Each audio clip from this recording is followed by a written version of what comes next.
everyone have concise, brief questions. ठीक है? Please go ahead. Ji. My question is, Pakistan hमेशा struggle किया है with nation building. कि हमारे पास sometimes we try very hard, the administration and the administration has tried very hard कि हम लोग एक नेशन बना सकें इन लोगों से के थ्रू. कोई बलोची है, कोई पंजाबी है, कोई कहाँ का है, हर बंदा ज़ात के ऊपर है या अपनी एथनिसिटी के ऊपर है. तो उससे रिलेटेड मैं आपके व्यूज़ जानना चाहूँगा. और सेकंड मेरा क्वेश्चन ये है कि आप like you are in academic setting, तो आपका इससे रिलेटेड क्या है, क्या विज़न या क्या उस चीज़ को आप थोड़ा डिस्कस करना चाहेंगे कि किस तरह का एजुकेशन सिस्टम पाकिस्तान के वो हम लोग किस तरह कर सकते हैं, या आपके उसके ऊपर क्या व्यूज़ हैं? Avoid plagiarism, empirical based research. That is the way, that is the answer. I would love to see any system which is poor but genuine, which is original. I would love originality. मेरे लिए दुनिया में ईमानदारी का तकाजा जो है ना वो ओरिजिनलिटी में, और जो अर्लियर थोड़ा सा मैंने किया है वो भी उसी तरह रेफर करता है कि देखिए कॉपी कैट करना या तकलीद जिसको उर्दू में कहते हैं वो it is poison for life. It is you compromise everything. आप 600-700-800 से मुस्लिम दुनिया में जो एक डेकेडेंस है, ये डेकेडेंस किस चीज़ की है? इंक्वायरी नहीं थी. What was madrasa? Madrasa was actually the LUMS of its own time. Madrasa was a space where knowledge had to be imparted. It was not a tool for certain political ends, which we have made it, unfortunately, recently. It was a learning space. आपको हमेशा एक space किसी न किसी activity के लिए चाहिए होती है. So, my vision or my personal view about the education, if you want to develop certain faculties, you have to allocate space and then enabling environment.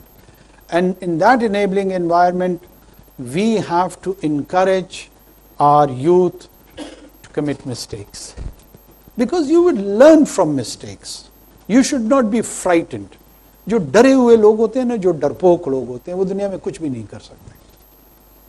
Be courageous, be bold, and take the initiatives. बाकी nation building पे मैं आता हूँ. वो फिर बाकियों का वो कॉम्प्रोमाइज हो जाएगा ना. Let's follow the rules. देखिए, nation building is not a unique experiment in Pakistan's case. Whenever I have a conversation with the people that think that, oh, Pakistan is an artificial country. We are Balochis and we are Pashtuns and we are Sindhis. Do you realize how many ethnicities are there in Iran? And they would take the reference and tell you, oh, Iranian is one nation. And in that one nation of Iranian, there are Azeris, there are Kurds, there are Arabs, there are Baloch, and there are Persian speaking, which is the Punjabi in that case of Iran, you know. And they have Persianized the whole experiment of this state. Whenever nation building, what is the experiment of Israel? They would again tell you that, oh, you know, they're all Jews and they're all Israelis. No, they're not. There are Ashkenazi Jews, there are Sephardi Jews, and there are multiple sub-identity of the Jews. Sephardis are the one who are coming from North Africa, and their ancestors from North Africa and the Western Europe. Some of them are coming from the Eastern Europe. So they are in that new cauldron of the state of Israel, and they start blending their identity over there. And that defines their political and economic rights and privileges also. Some of Sephardi Jews are not allowed to serve in the specific institutions of Israel. So these sort of conflicts and challenges, they lie in every and any country. It's not unique. Look at the Hindi-speaking population of India. What is the divide between South and North in India? The South with its Dravidian origin and the North with its so-called Aryan origin has got altogether a different outlook on life. Who says that Indian Union has been a single political unit for all its years? After Ashoka, almost 1600 years, India has been into small little principalities, not just India, all over the globe. Do you think there was an Italy in history?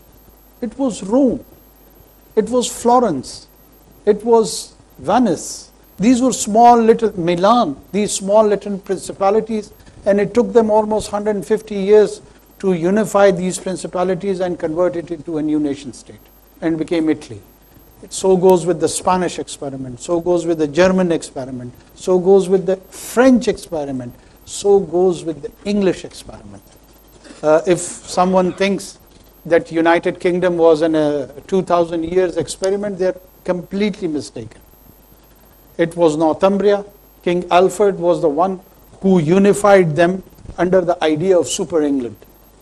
They were minor sub-identities like Balochi and Sindhi and Pashtun and so on and so forth. The issue is, sometimes people take conscious effort, the ruling elite, that how to construct this nation building and how to go about this project.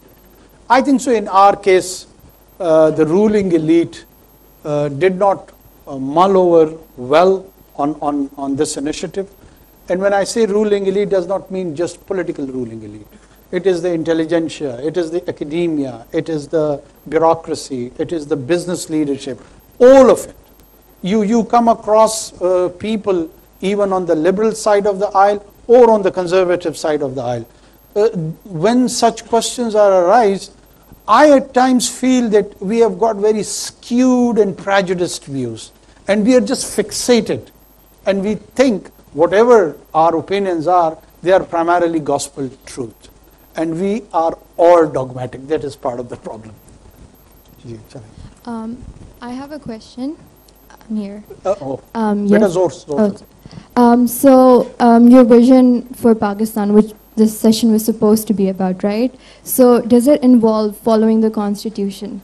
Like following the constitution? Yeah, because after the Punjab and KP governments got dissolved, you're supposed to hold elections in 90 days. Why haven't we held elections yet?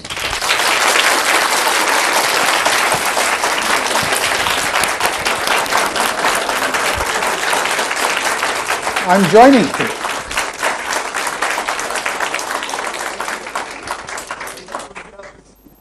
Shall I? First of all, I have come across so many people that like I am the product of a putsch, a forceful takeover of a government. I feel like I'm a product of a military takeover, and I had to respond to such challenging question. In fact, I am the product of a constitutional order, which you are referring to.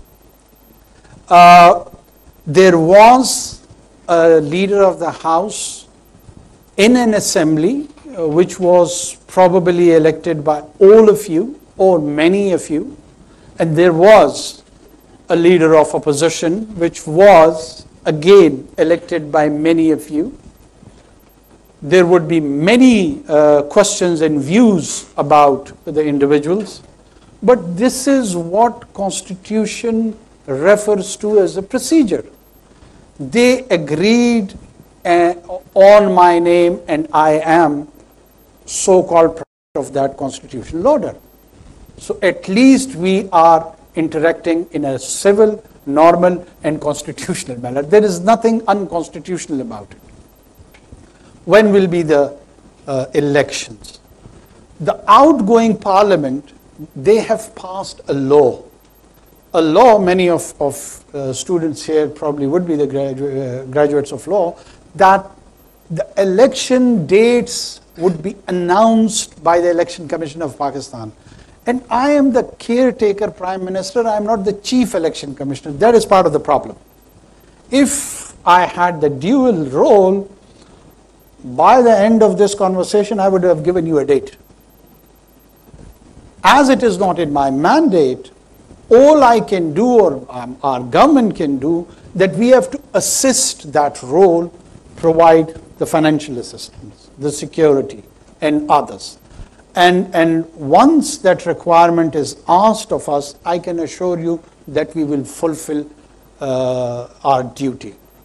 KP and Punjab's election was prior to our coming. And I can only refer to that there is an article which is 254 in Constitution also. And that says that if something is late, does not make it unconstitutional. So whenever you go and find out it in the Constitution, there is an article 254. Yes, I'm sure it's 254.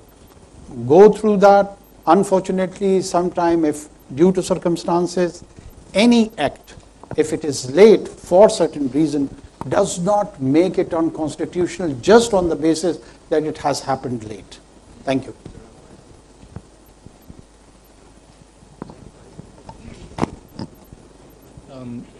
Thank you so much, sir, and it's an honor and privilege to have you in front of us. My question stems from the previous question, which was on the election date.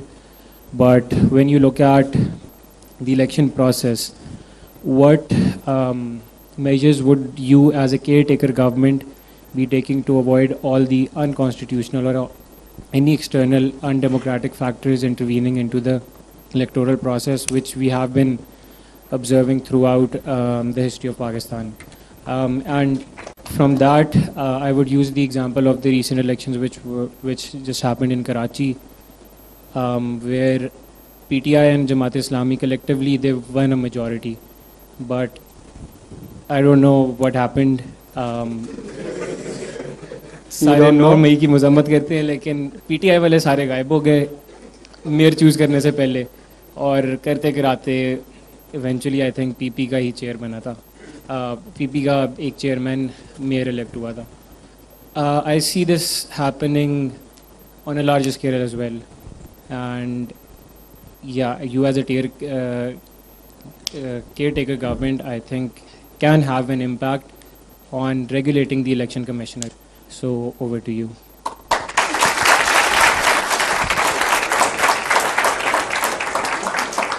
Once we are done with the clapping part, I'll start.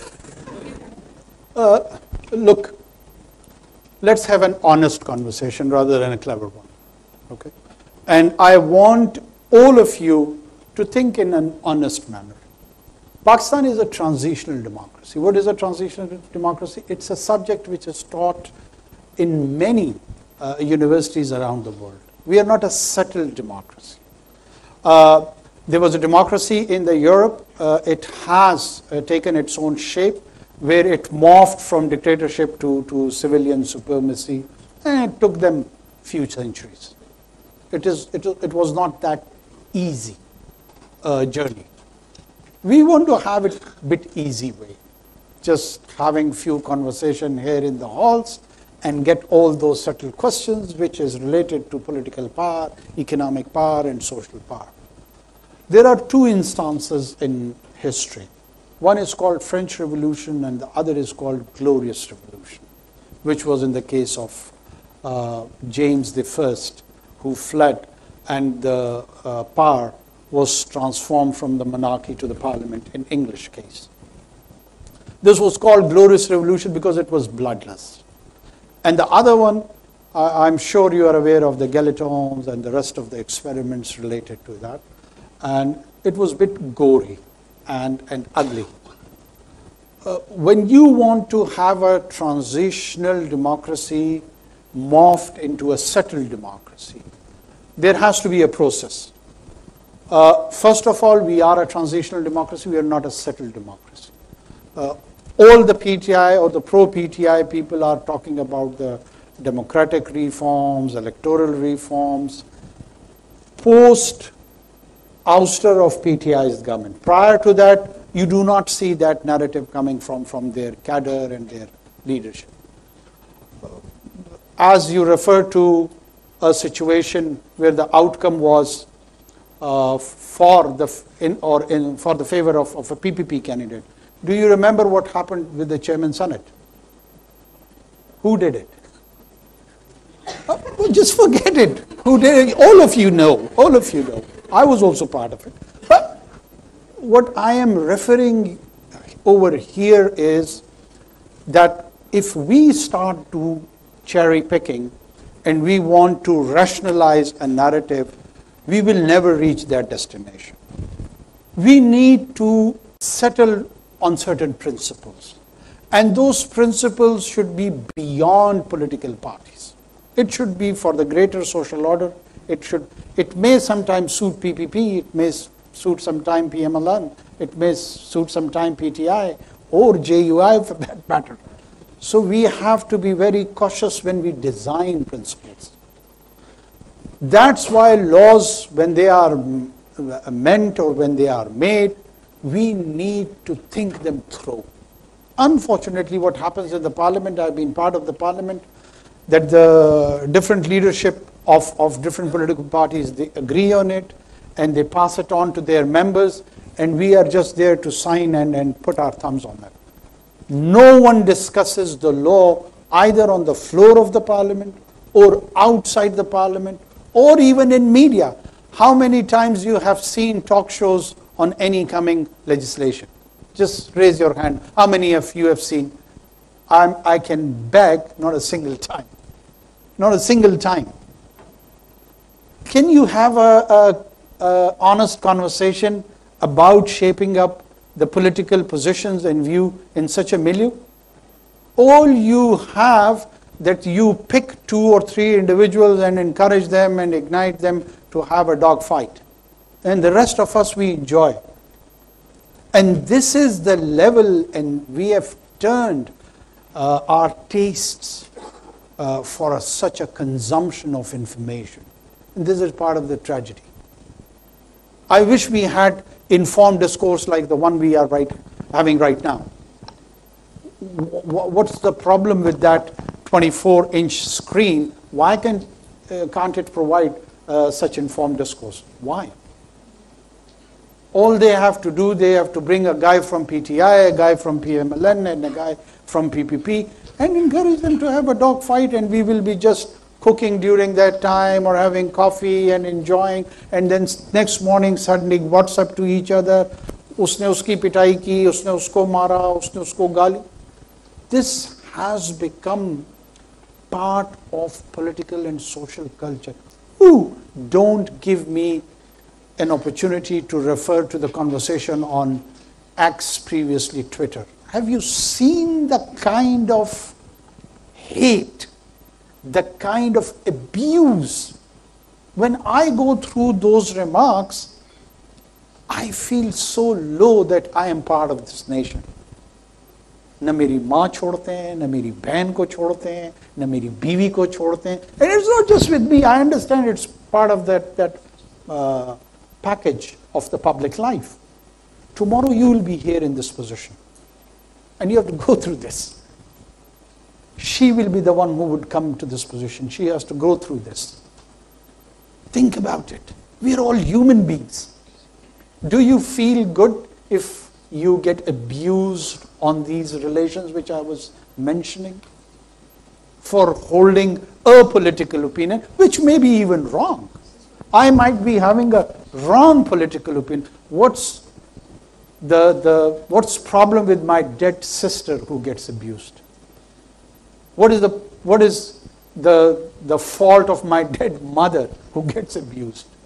Why my wife? She's a housewife. Why does she has to be abused? And all of us, we know we have encouraged this culture. I, as a normal citizen of this country, I honestly feel so strongly, and I am so confused at the time, that what are we doing with this generation? Because anyone on Twitter definitely is computerly literate. He's not an illiterate person. He's not part of the problem. Me and you, we are part of the problem. Yes, beta, just go. This girl, yeah. So my question is, Do you have mic? Right. So my question is that recently we've seen a lot of religious sentiments and religious rhetoric being used by politicians, not only to entice voters, but also to kind of attack another political party. So considering we already have a considerable amount of restrictions on the kind of discourse that we can engage in, should this not also be a restricted part of discourse, considering that, yes, we are an Islamic nation, but there are a lot of other religions in the country, and also religion is considered to be a very sensitive topic. It should not be weaponized and politicized as it is now. I mean, this one generally deserves a clap. Look, religious, as I was initially referring to my point about the identity. Part of our identity crisis is that we think that we have monopolized the question of identity and it has to take inspiration from the faith of Islam.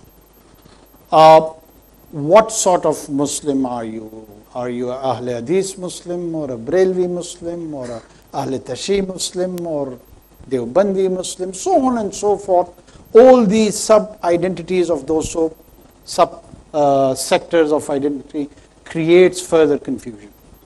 So what is the position of Hindus among us, or Christians among us, or Ahmadis among us? We, by law, have divorced them from the main faith. And then, how do you bring that inclusiveness into this question of identity? And how do you project, if there is a nation building, which he was referring to, and how could you articulate that new branding of Pakistan? Or is it even needed? Is it even required? Or does the rest of the nations have taken that course? Answer to all of these questions is yes. We need to do that. How do we do it? I think so we have to do it in a very wise manner. I am a follower and a fan of Iqbal. And I am very much fortunate that I had access to read him in Persian.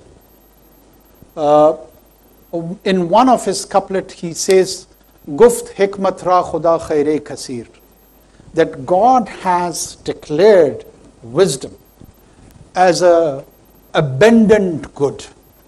If he gives wisdom to someone, he has bestowed him with abundance good. So whatever we do, we need to do it wisely. When I say we need to do it wisely, I mean the most sacrosanct thing in any society is social order. Look at the early 13 years of the Prophet. He faced all kind of persecutions, but he did not challenge the social order. I mean, he was excluded from the society, he was physically attacked, he was challenged on the ideas which he believed were truthful, and the people who were representing, according to him, the falsehood ideas were more dominant. They were part of the group of the oppressors, tyranny, but he did not challenge the social order. So there is a sanctity and sacrosanct status of social order. Whenever you want to transform such thing, you keep that at the back of your mind, that while keeping this social order, how do you transform those values, those systems, in a way, in a manner where the peaceful coexistence is morphed in a way that the jolts are unfelt. The jolts are not there where the disintegration or the chance of the disintegration is there. Who would lead such a journey? You, him, he, me, all of us. All of us has to contribute and think about it. That's why my request to those youngsters who just want to change everything with this one election day, good, go and vote that day, definitely. But changes, they evolve. They evolve, they are gelled in, sometime in decades, sometime even in centuries. So we have to be profound, we have to be deep, and we have to represent the true soul of ours, whatever it is. So let's explore first ourselves in honesty, and then reflect ourselves what we believe in. Thank you. Ji Chanda. Assalamu alaikum, Honorable Prime Minister. It's very heartening to hear you coming over here, the Premier of the country, and saying and encouraging us that LUMS students, we seek knowledge, we seek originality. It's very heartening, but then I hearken back to earlier times. A few months ago, right at the start of your tenureship, when you talked about the social contract, you talked about the Pakistan social contract with its citizens. It should only have a primary purpose. That is to ensure law and order. And I believe that goes against the very statement you gave right now about encouraging originality and seeking knowledge and giving an enabling environment. I believe in order to give an enabling environment to the youth of this nation, there has to be two things: freedom of expression and freedom from discrimination. I believe we here, LUMS students, people of a very, very privileged class, both in terms of socioeconomic class and religious caste as well, we aren't at the same level, and we don't, and the level freedom of expression we have cannot ever compare to the youth out in South Punjab, out in Karachi, those Afghan refugees. They can never compare to us. So how do you feel that a social contract that is based on law and order as a primary purpose can ever ensure those two things to make sure that the rest of our youth actually get a chance to have an enabling environment?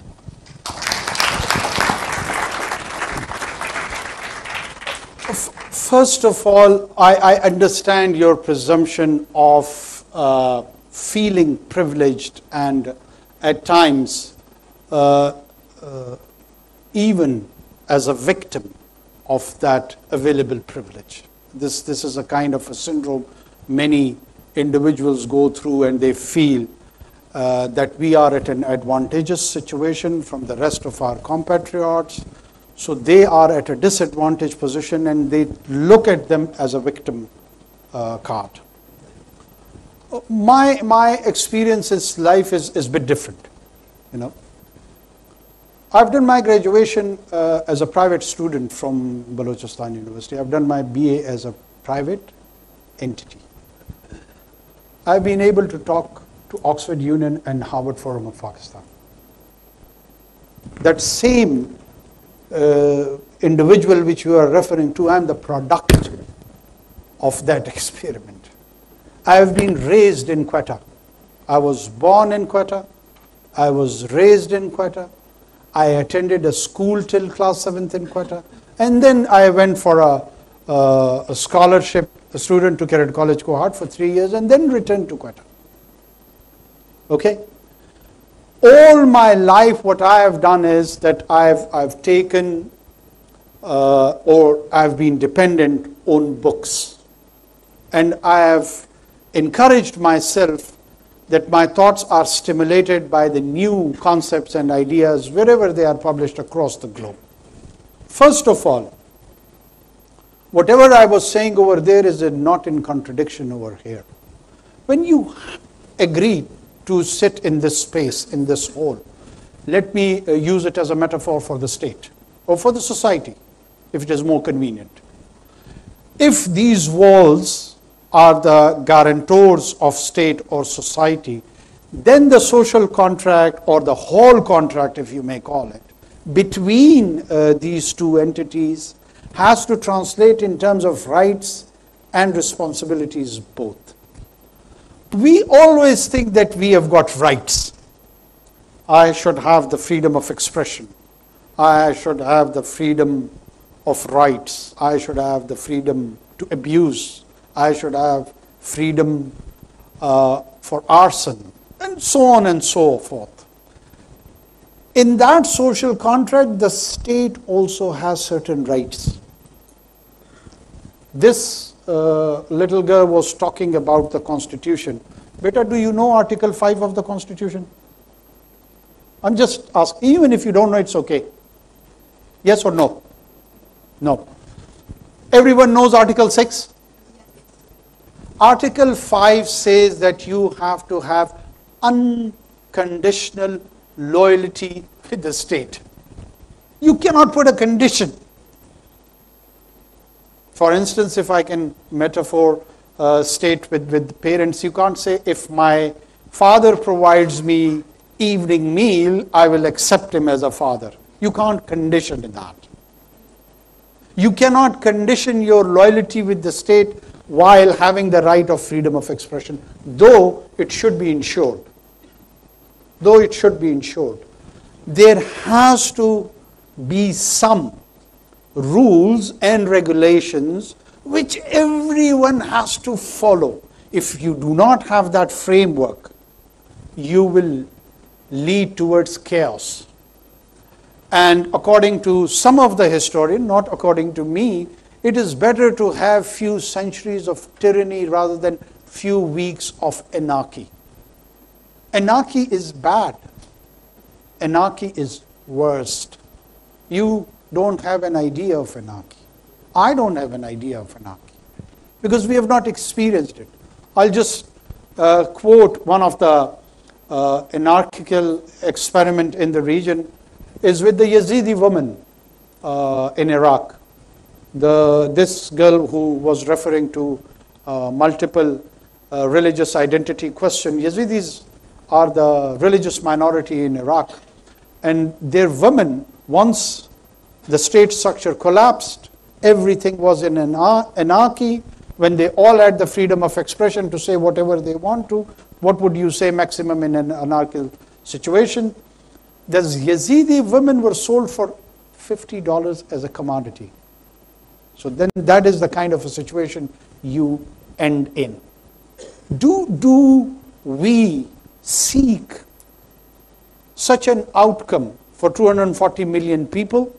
I'm sure all of decent human beings sitting over here are definitely not. When you raise questions, when you criticize political system, economic system, or any other system, there has to be a rule of engagement. And if you defy those rules, then there are certain laws to penalize that behavior. Bolo, mera beta, bol. Sir, I certainly understand. Sir, I certainly understand that, for example, your position over here, that if a state gives rights to its citizens, then there should be some responsibilities. And I'm sure we all agree we don't want the outcome which you just described in Iraq or Iran, sorry. But I feel like all of us over here do not want the outcome that we're currently seeing in Pakistan. That is when the penalties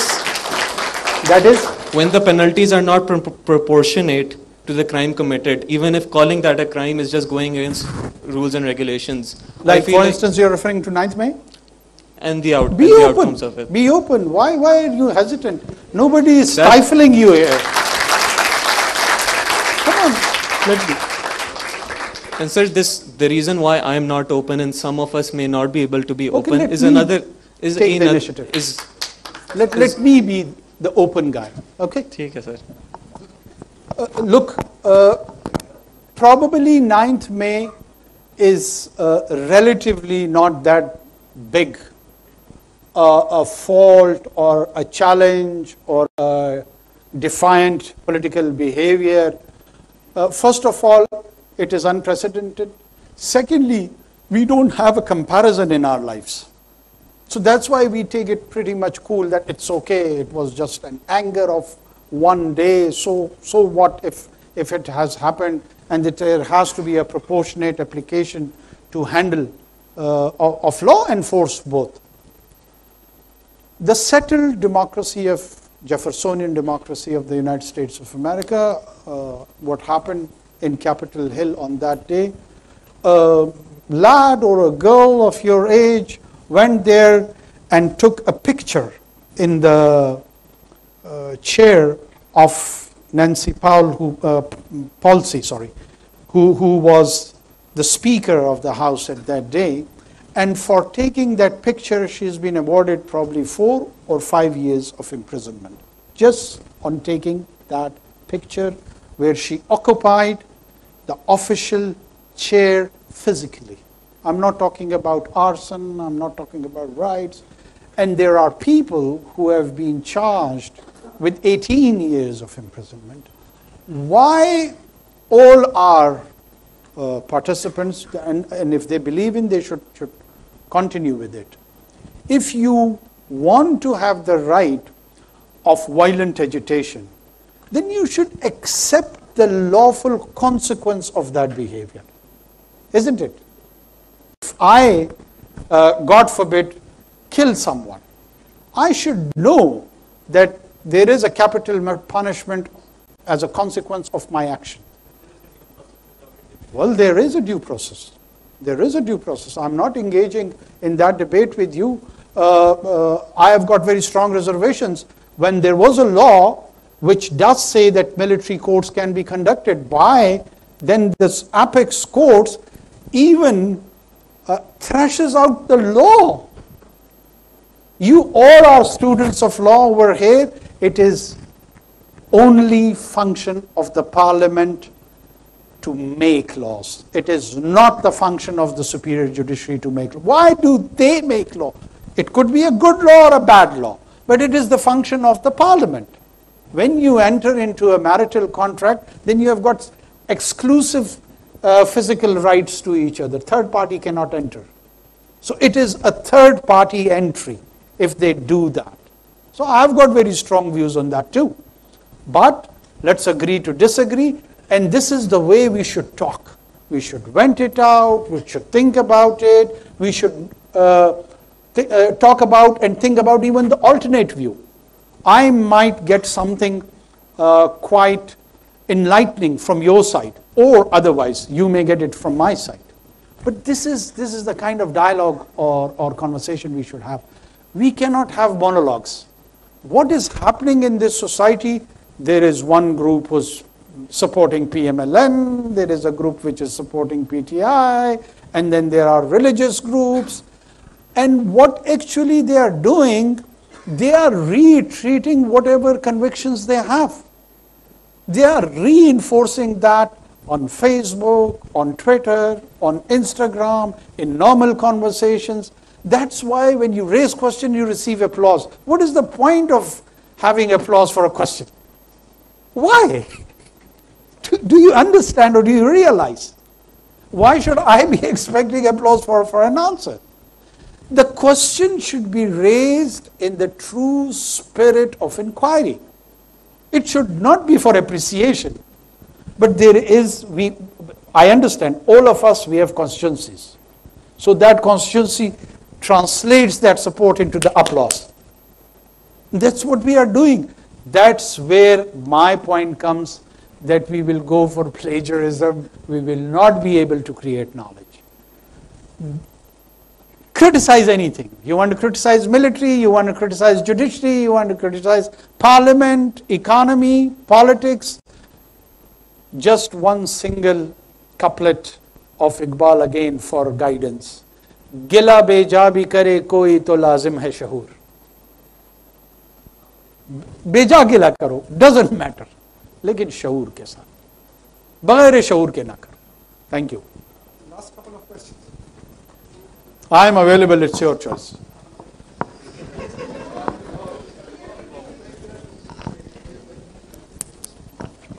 hello अस्सलाम वालेकुम। वालेकुम अस्सलाम। तो सुबह don news में publish हुआ था कि पाकिस्तान ने अफ़गान जो रेफ्यूजीज़ हैं उनको डिपोर्ट करना शुरू कर दिया है, और 2 अफराद जो हैं वो कंटेनर के उल्टा होने से, जो हमारे सामान के जो कंटेनर्स होते हैं उसमें उनको भर भर के डाला जा रहा है और बॉर्डर्स के पास जाके छोड़ा जा रहा है।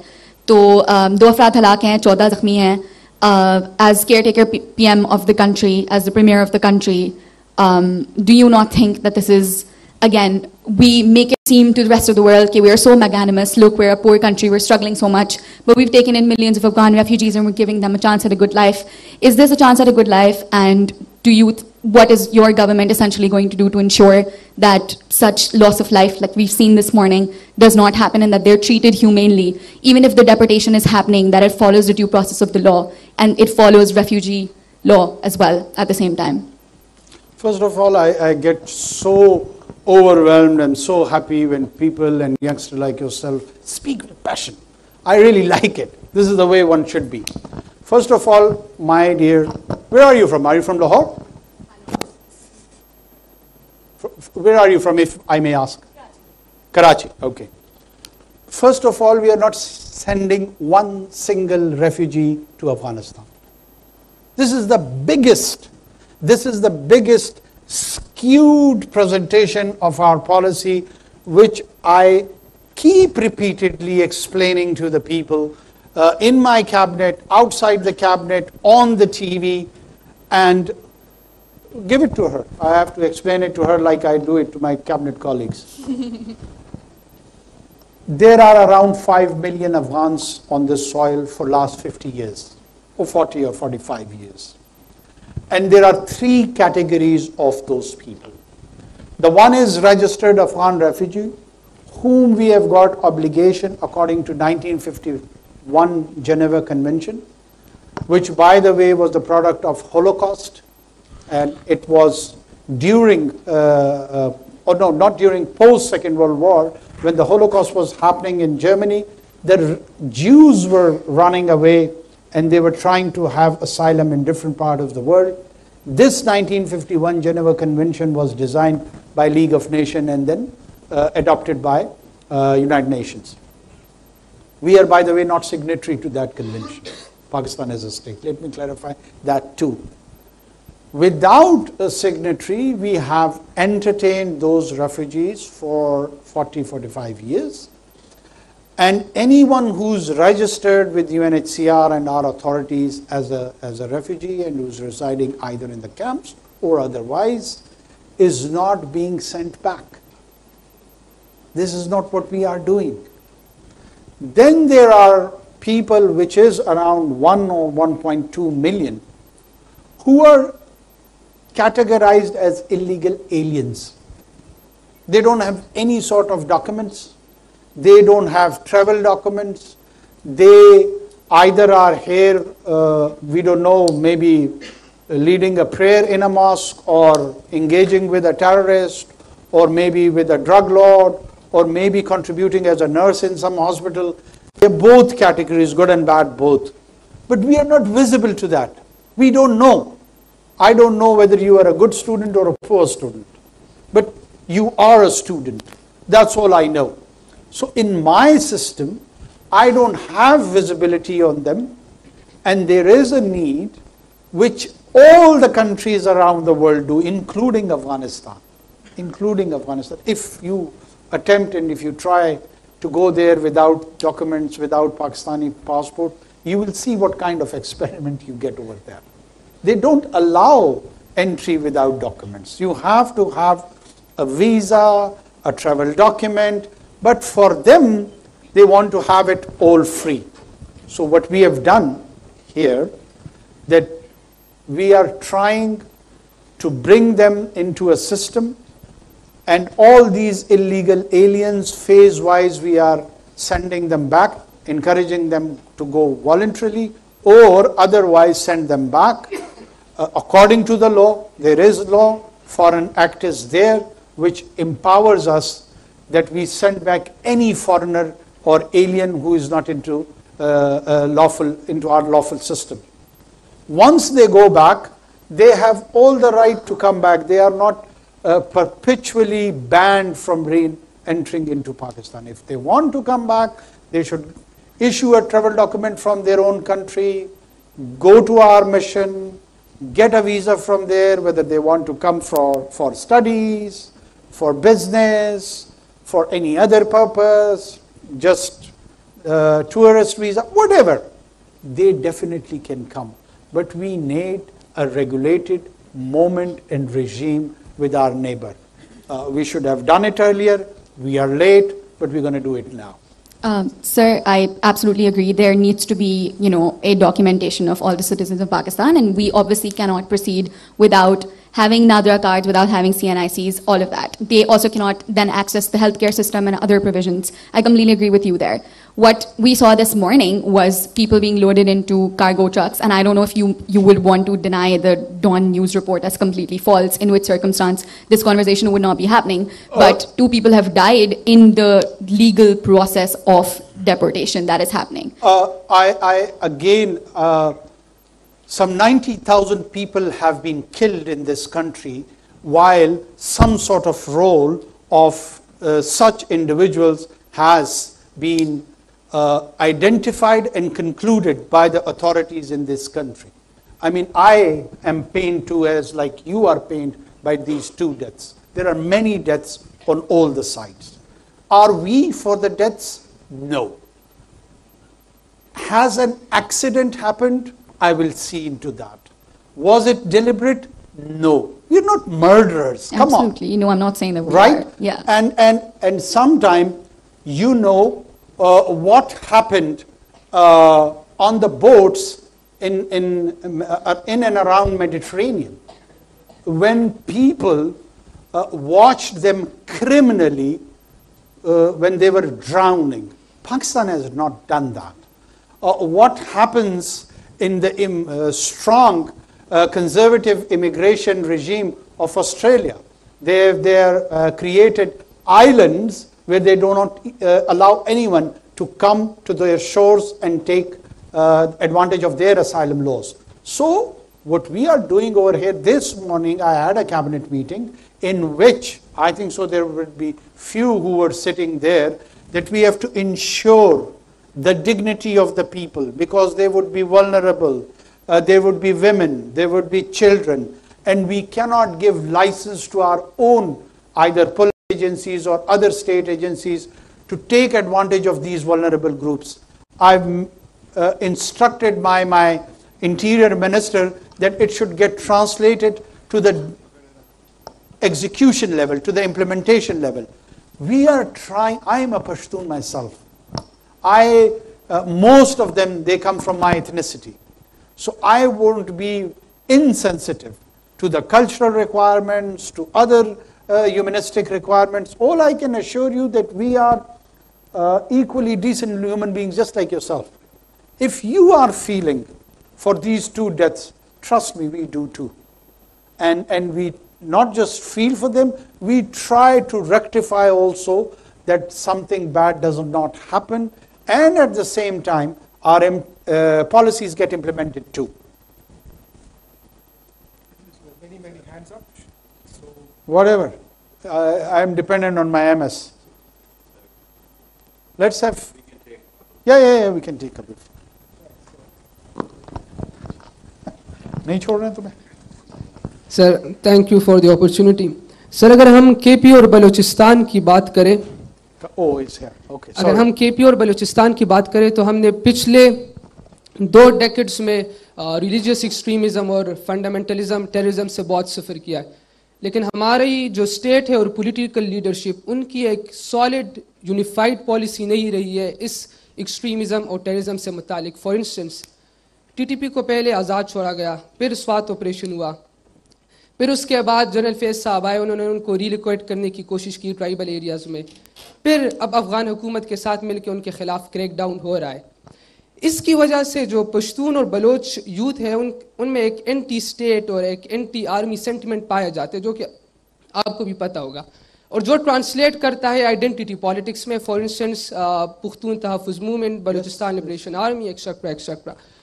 So, first of all, my question is, why has the state or the political leadership, especially of KP and Balochistan, not been able to have this single unified policy against all sorts of terrorism?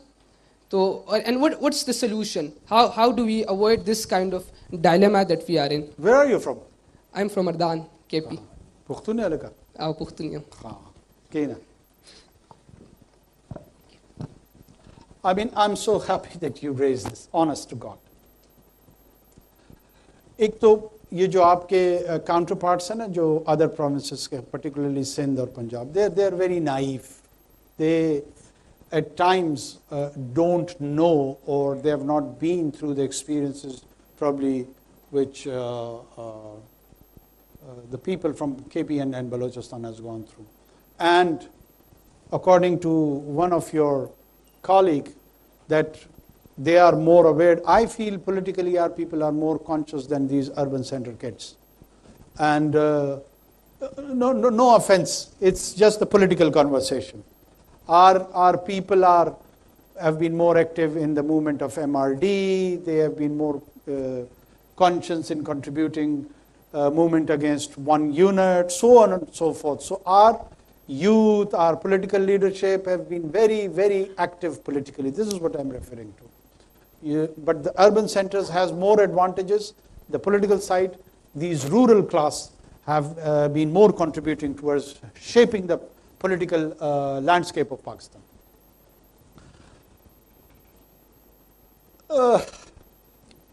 First of all, what should be the relationship of violence and state?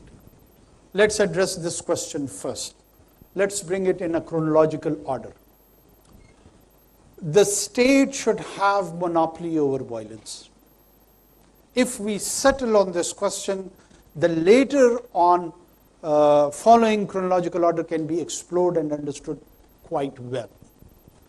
Now, what happens that a group emerges within the society and it wants to have a shareholding in the company of the state, and it says, no, I also have got the right to violence. If state can be violent, why not me? And for the political reasons that I will tell state how to translate its foreign policy. I will tell state whom to align with. I will tell state on the basis of either religion, ethnicity, whatever. In our case, religion and ethnicity too. What is TTP? Why TTP is killing us? Because they feel that we sided with the Americans in the war on terror. This is the prime criticism of theirs. So they want to determine the foreign policy on all of us through tool of violence. That if you do not change this policy of yours, I will blow myself and I will kill you. This is what exactly we are doing. And then in the society, be it political leadership based on nationalism or ethnic nationalism, religious nationalism or ethnic nationalism, the role of these leadership were that they had to educate and contribute towards opinion making, which unfortunately we are not doing.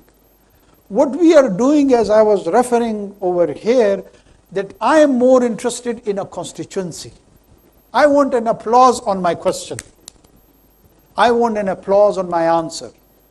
And I see what is the rhetoric and the popular view amongst this audience. And I align myself with this rhetoric. I do not lead, I become a follower. So these leaders which probably you were referring to me they are all dwarfs, they are all followers. They are not leaders. If they would have been leaders, they would have dissected all these tendencies on historical basis. Do you know who the Khawarijis were? Most of you would know. If any religious leadership in Pakistan would have been genuine, they would have or should have a view on Khawarijis in the initial days of the Islam. Who accused Sayyidina Ali? Amir Muawiyah, he said, dono kafir hai. When Amir Maljam was arrested and he was asked, "Yo badbakht, tumne kyun Hazrat Ali ko mara?" So he had no remorse. He had no remorse and he said, "Can I get a chance to eliminate Amir Muawiyah too? Kyunki in dono ne ummat ko taqseem ki hai." So this is the kind of attitude you are facing, and you are mum and silent and ignorant and just growing beard and interested in your audience, which is more rhetorical, which is more related to populism. What would be the end product? The end product would be the kind of a chaos we are experimenting in Pakistan. Same goes with our nationalist leaders. Wait, now this is my turn. You asked your question. Do you know your place in Mardan and my place in Quetta was sold about 100 years back? Sold by whom? By our great Afghan compatriots. When no doubt Peshawar was Afghanistan, when no doubt Quetta was Afghanistan, But when the British Raj was extending towards Tsarist Russia and the great game was happening, in the Treaty of Gandamak, it was sold for some rupees. So I am the sold part, you are the sold part. How come we go back, and who would have the settlement of this 1 century, which the payment, by the way, has been received by the people residing in Kabul and Kandahar? So we are the sold one. Has these national leadership told you that, oh, our forefathers have sold us? Have you heard? Do you want me to name them? I want to avoid. Some are from Charsadda, some are from Gulistan, and some are now recently in PTM. Have they ever told you that we have been sold? Pashtuns have never been asked that what sort of a house they want. In 5,000 years of their history, Kakar, who is the ancestral forefather of my tribe, is buried in Iraq, who has a history of 5,000 years. Never they've been asked once in 1947, and they chose to remain in Pakistan. So, Pashtun has got all psychological, social, political, economical stakes in the state of Pakistan. The biggest Pashtun population is not in Kabul, not in Kandahar, not in Quetta, not in Peshawar, it is in Karachi. Probably now followed by Lahore. Go and see the slums of Lahore, go and see the surroundings of Lahore. There is a huge Pashtun population even here now.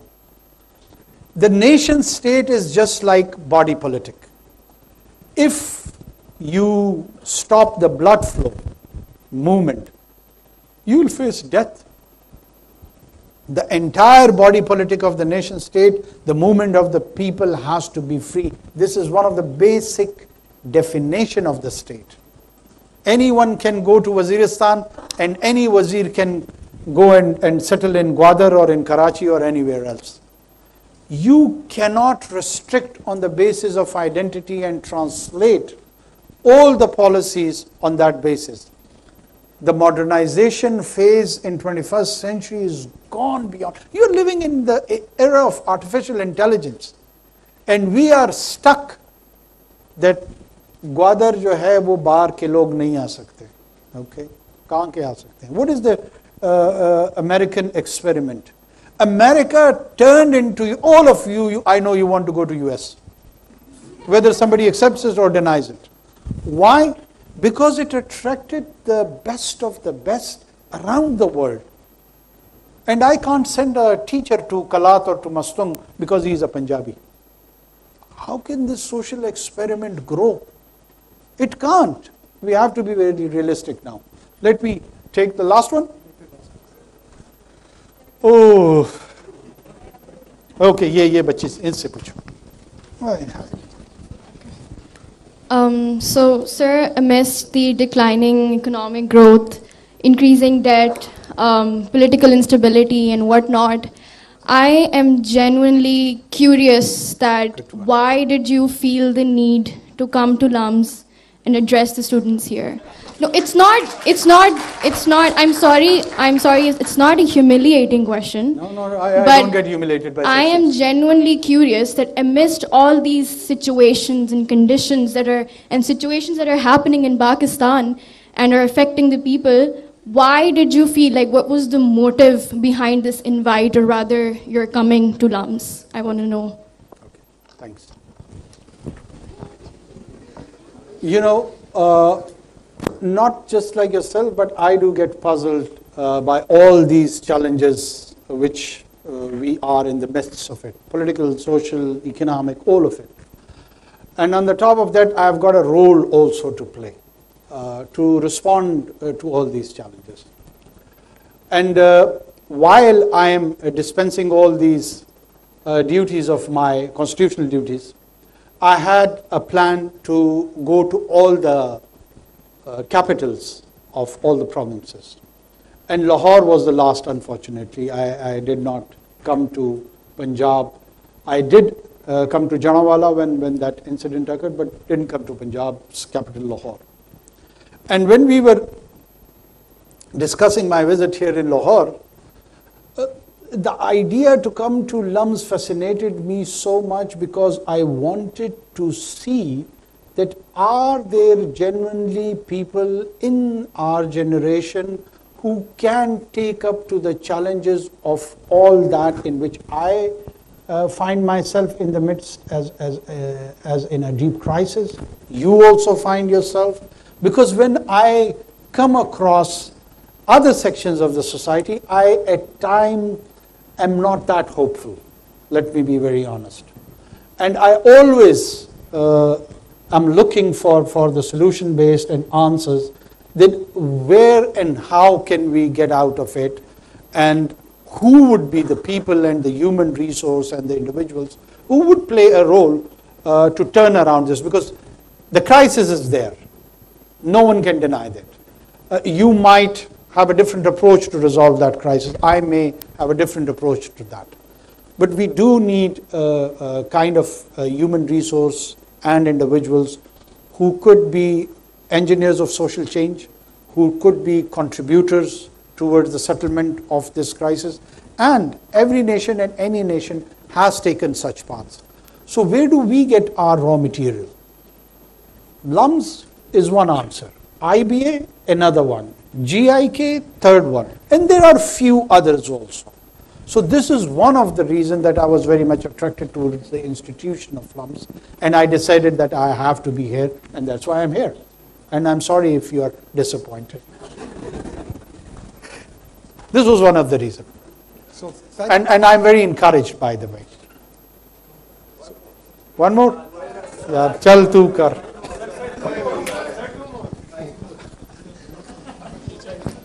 अस्सलाम वालेकुम sir. Inshallah, I'll come again. इंशाल्लाह। Sir सबसे पहले तो sir मैं अपने दुख का इजहार करना चाहूँगा कि सर आप एक यूनिवर्सिटी आए, तुलबा अपना टाइम निकाल के आए, असातिज़ा इंतज़ार कर रहे हैं और आप फिर भी सर 50 मिनट लेट आए। बच्चे अपनी क्लास एक दूसरे छोड़ के सर इधर आपका इंतज़ार कर रहे थे। और सर मैं इस बात पे शर्मिंदा हूँ कि मेरे प्राइम मिनिस्टर, बेशक केयरटेकर प्राइम मिनिस्टर हो, उसे इल्म की इज़्ज़त नहीं, या फिर मुझे लगा कि शायद इल्म की इज़्ज़त नहीं। मगर सर मेरा सवाल ये नहीं, मेरा सवाल तो ये है कि सर मेरा सवाल जनवाला के ऊपर है।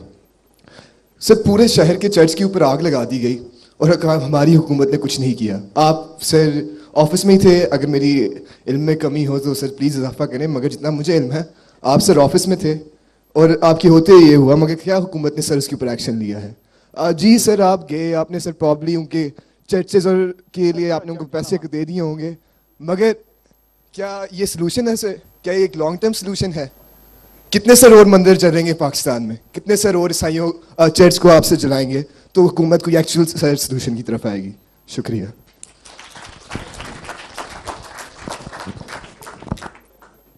मुझे खुशी ये हो रही है कि तुम अपनी माइनॉरिटीज़ के लिए इतना स्ट्रांगली फील करते हो, ये एक खुशी की बात है। हालांकि तुम तो बहुत मायूस मुझे लग रहे हो हुकूमत के हवाले से, हम मायूस नहीं हैं आपके हवाले से।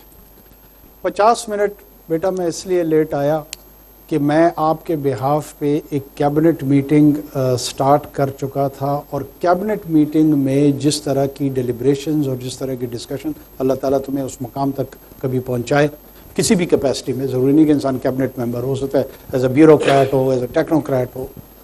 उसमें बहुत सारी ऐसी चीज़ें होती हैं जिसके बड़े दूररस नताइज आपकी ज़िंदगी के लिए भी हैं, इसकी ज़िंदगी के लिए भी हैं, उसकी ज़िंदगी के लिए भी हैं।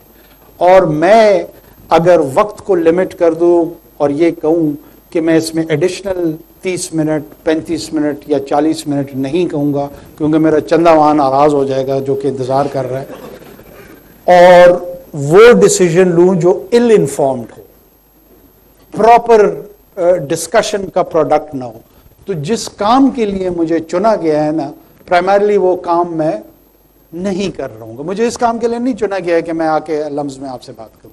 ये मैं सिर्फ एक एडिशनल पर्सनल प्रिविलेज को एक्सप्लॉइट करते हुए मैंने की है। ये हम दोनों की एग्रीमेंट से हुआ। आपने एग्री किया कि हम آئیں گے, میں نے اگری کیا کہ میں ایڈریس کروں گا. یہ کسی کانسٹیٹیوشنل ارینجمنٹ کی ریکوائرمنٹ نہیں ہے, نہ میرا بولنا نہ آپ کا سننا. جب ہم والنٹیئر کرتے ہیں تو اس والنٹیئر میں بعض اوقات وقت کی جو تقاضے ہوتے ہیں نا وہ ریئلسٹکلی, آپ کے اساتذہ سے میں 15 منٹ بولا 20 منٹ بولا, وہ بھی آپ کے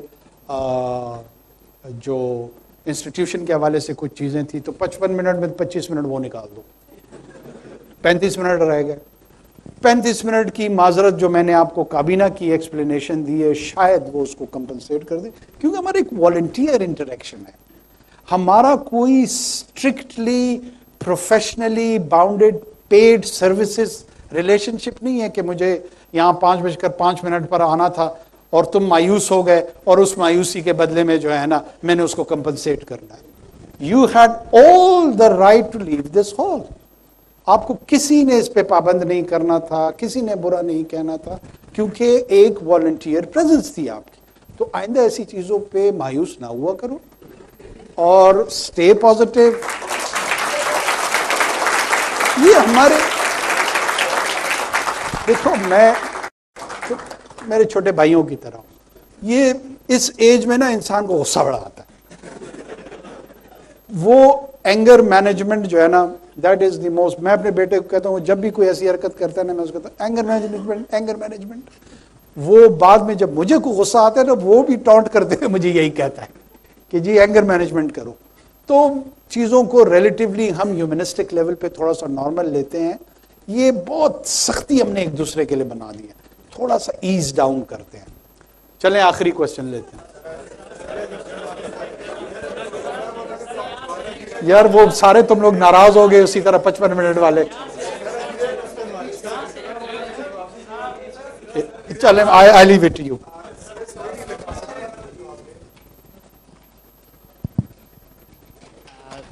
thank you so much sir. First of all میرا کوشچن آپ سے یہ تھا سر, جب آپ الیکٹ ہوئے تھے نا as a care taker prime, ٹھیک ہے سلیکٹ ہوئے تھے. اچھا میں سلیکٹ بھی نہیں ہوا تھا, میں نامینیٹ ہوا تھا.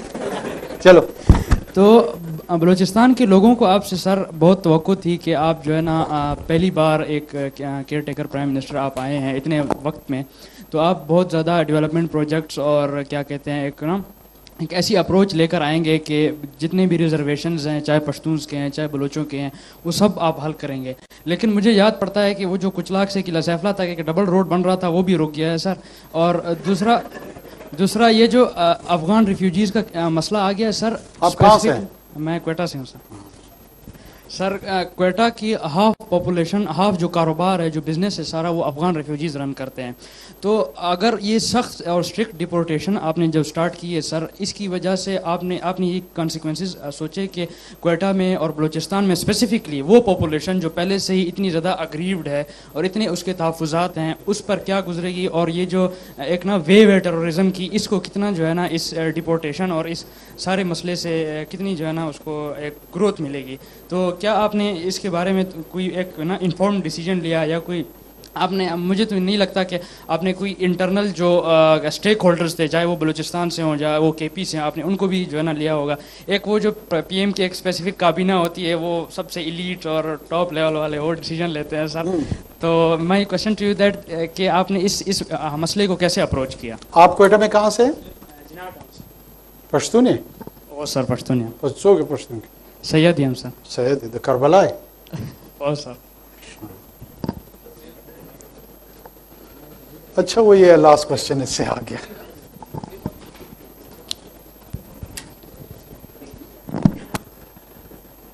ایک تو بار بار میں یہ گزارشات کر رہا ہوں اور کرتا رہوں گا, ظاہر ہے میرا فی الحال یہ کام ہے. دیکھیے میں جب نامینیٹ ہو کر وہاں آیا, وہ نامینیشن مجھے اس بات پہ ریجیمنٹل انداز میں نہیں ابار سکتی ہے کہ میں باقی صوبوں کے ڈیولپمنٹ فنڈز اٹھاؤں اور بلوچستان کو دے دوں. ٹھیک ہے, میں ضلع قلعہ سیف اللہ کا وزیر اعظم تو ہوں نہیں, نہ میں ضلع پشین کا ہوں.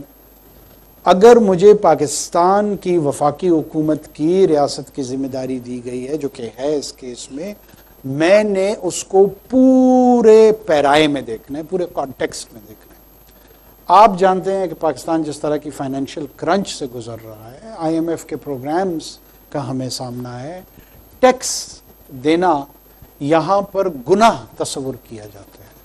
لوگ میرے جیسے, آپ جیسے, میرے بڑے, آپ کے بڑے, ہمارے آس پاس کے لوگ, آپ ذرا نگاہ دوڑائیں اس ہال میں بیٹھے ہوئے تمام لوگوں کو. میں کہتا ہوں مجھ سے تو بڑے لوگ ناراض اور سخت کوشچن کرنے کی کوشش کرتے ہیں. کتنے اپنے گھر میں اور اپنے آس پاس کے لوگوں کا آپ کو پتہ ہے جو پاکستان میں ٹیکس کنٹریبیوٹ نہیں کرتے ہیں؟ آپ صرف اپنے آپ سے پوچھیں, مجھے چھوڑ دیں, مجھے جواب نہیں چاہیے, خود سے صرف سوال کریں. Tax to GDP ratio Pakistan میں 10% ہے. چاہیے سب کو اسکینڈینیویا ہے جہاں پہ ٹیکس ٹو GDP ریشیو 92% ہے. میں نے جب وہ کچھ لاکھ کی ڈیول روڈ بنانی ہوگی نا, جب یہ 40% پہ آ جائے گا نا, میں اس طرح کی 2 روڈیں بنا دوں گا. ٹیکس تو کنٹریبیوٹ کوئی کرتا نہیں ہے, روڈ ہر ایک مانگتا ہے, ہسپتال ہر ایک. کہاں سے میں روڈ بناؤں گا, کہاں سے میں ہسپتال بناؤں گا؟ مجھے آپ بے حس ثابت کر سکتے ہیں, لیکن میرے پاس تو یہ ریسورسز ہے, ریونیو جنریشن تو میں نے آپ لوگوں سے کرنی ہے, آپ سے ٹیکس کلیکٹ کرنا ہے, وہ کوئی دیتا نہیں ہے. اور اگر دیں تو اس پہ کئی قسم کے جو الزامات ہیں وہ اپنی طرف سے ہیں. دیکھیں دوبارہ میں آپ کو عرض کر رہا ہوں, ہم افغان ریفیوجیز کو نہیں نکال رہے ہیں, ہم اللیگلز کو نکال رہے ہیں. اور اللیگلز نے اگر اس اکانومی میں اپنا ایک سٹرکچر بنا دیا ہے, آپ جائیں نا UK میں اور وہاں پہ میکڈونلڈز میں بغیر ٹیکس دیے کام کریں, وہ تو اس پہیے میں کام ہو رہا ہے نا, کر سکتے ہیں آپ. فرانس میں آپ کسی ریسٹورنٹ میں, ہاسپٹیلٹی انڈسٹری میں کسی کو وائن کا گلاس دے سکتے ہیں, سالمن فش کھلا سکتے ہیں, نہیں کھلا سکتے ہیں ڈیئر. آپ کو ٹیکس دینا پڑے گا. when you will be having that salary, اس کا ایک پورشن فرینچ کی ریاست کو جائے گا, برٹش ریاست کو جائے گا. یہاں پہ 40 سال سے آپ کے بھی باغ میں کام کر رہے ہیں, میرے بھی باغ میں کام کر رہے ہیں, اور میں نے اس سٹیک ہولڈر سے جو نہ ایگریکلچر ٹیکس دیتا ہے نہ وہاں پہ اس لیبر کا ٹیکس دیتا ہے, لیکن چونکہ وہ سٹیک ہولڈر ہے, ناراض ہے, وہ مجھے گلے سے بھی پکڑے گا اور کہے گا یہ میں کیا ڈریکونین پالیسیز امپلیمنٹ کر رہا ہوں. میں بہت اچھی طریقے سے بلوچستان اور KP کو الحمدللہ جانتا ہوں, مجھے پتا ہے کہ وہاں پر ہم کیا کرتے ہیں. یہ شاید ان بیچاروں کو نہ پتا ہو, میں اور آپ تو ایک دوسرے کو بہت اچھی طریقے سے جانتے ہیں, اپنی حرکتوں کو بھی جانتے ہیں, اپنی اسٹرینتھس کو بھی جانتے ہیں, اپنی ویکنسز کو بھی جانتے ہیں. کیا ٹیررزم میں یہ جو گروہ ہیں ان کی انوالومنٹ نہیں ہوئی ہے؟ ابھی جو پشاور میں مسجد میں پریویس گورنمنٹ کے لاسٹ ڈیز میں ایک سوسائڈ بامبنگ ہوئی, تو 150 بندہ شہید ہوا. اس میں جو سوسائڈ بامر تھا اس کے DNA سے ثابت ہوئے وہ افغانس تھے. یہ نہیں کہ سارے Afghan terrorist, not at all, not at all, لیکن this is part of the problem. ہم نے اس کو ایڈریس کرنا ہے. ہمارے لیے as a state prime responsibility ہے کہ سب سے پہلے تمہاری ایز اے پاکستانی اور اس کی ایز اے پاکستانی, پنجابی ہے, کالا ہے, گورا ہے, سفید ہے, پیلا ہے, اس کی پروٹیکشن ہے. جو ایلین ہے, جو ریفیوجی ہے, اس کی پروٹیکشن سیکنڈ فیز میں ہے. مجھے آئین نے پہلے اس کی ذمہ داری دی ہوئی ہے. اور اگر میں یہ سمجھتا ہوں کہ اس پاپولیشن میں جو کہ اللیگل پاپولیشن ہے, اس کا ایک حصہ اس میں کنٹریبیوٹ کر رہا ہے, تو میں نے کوئی سے ہو سکتا ہے غلط بقول آپ کے جیسے کہ ہم نے سوچا ہی نہیں, اور ایلیٹ کے 2-4 لوگوں کو واٹس ایپ کیا, فون شون کیا, انہوں نے بتا دیا, ہم نے پالیسی بنا دی. ہو سکتا ہے یہی ہو, لیکن ہو سکتا ہے کہ بہت ساری انسٹیٹیوشنل انپٹس کے بعد جو تحصیل کی سطح سے لے کے, ضلع کی سطح سے لے کے, ڈویژن کی سطح سے لے کے, سول اداروں سے لے کے, ملٹری اداروں سے لے کے, یہ پور ان انفارمیشن آتی ہے, اس پہ ڈسکشن ہوتی ہے, پھر اس کے نتیجے میں کوئی پالیسی بنتی ہے. ایسے نہیں ہوتا ہے اسٹیٹ کرافٹ میں کہ بس بیٹھے بٹھائے جو ہے نا ہم 2-4 کپ کافی کے پی کے کو ڈیسیجن کر دیں. Thank you so much.